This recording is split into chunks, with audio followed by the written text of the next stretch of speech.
शहदादकोट में बारिश को गुजरे 7 दिन हो गए, मगर शहरी अब भी बारिश के और गंदे नदी नालियों के पानी से गुजरकर मुंतखब नुमाइंदों, मकामी और ज़िले इंतज़ामिया को पीटने और कोसने पर मजबूर हैं, जबकि करोड़ों रुपए की कमाई करके देने वाले म्यूनसिपल कमेटी भी शहरियों के लिए अजाब बल्कि वाइट कॉलर मुलाजमीन के लिए चांदी है। बारिश के मां सम्झा तो 7 ॾींहं गुज़री विया आहिनि। शहदादकोट पूरो जंहिंजा main road कुबो Saeed Khan, बगो road ऐं मुख़्तलिफ़ पहाड़नि में अञा ताईं पाणी मौजूदु आहे। ऐं 4 ॾींहंनि खां पोइ वरी जेको आहे बरसाति जो ॿुधायो, मां सम्झां थो त शहदादकोट में ईंदड़ करोड़ रुपयनि जी बजट मुख़्तलिफ़ बंगलनि ते ख़र्च कई थी वञे ऐं म्यूनसिपल कमेटी जा जेके बि मुलाज़िम आहिनि उहे बंगलनि ते कमु कनि था, पर शहदादकोट जे लाइ कोई कमु करण लाइ तयारु कोन्हे।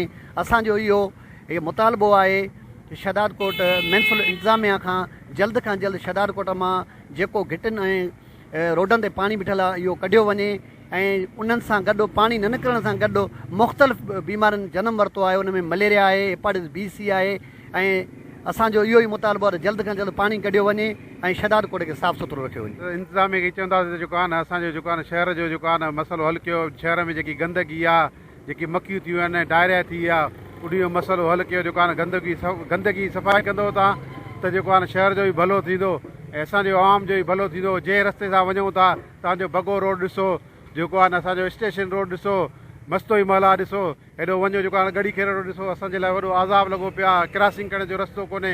को ॿार बचो अचे वञे थो स्कूल जा, तव्हां ॾिसो था हिन टाइम स्कूल जा ॿार स्कूल खुली विया आहिनि, स्कूल लाइ केॾी तकलीफ़ थी थिए पई। बहिराए महिरबानी असांखे इंतज़ाम खे आईंदा 5 ॾींहंनि में बि बरसाति शुरू थींदी, बहिराए महिरबानी करे असांखे इंतज़ाम खे इहा इल्तिजा आहे, इहा ई अर्ज़ु आहे त जेको आहे न बरसाति जो पाणी ऐं गंदगी जेको आहे ख़तमु कई वञे, सफ़ाई कई वञे।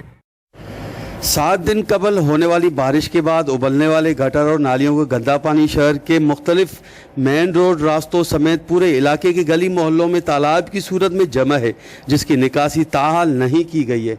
कैमरा टीम के साथ गुलाम अली ब्रावई, वश TV, शहदादकोट।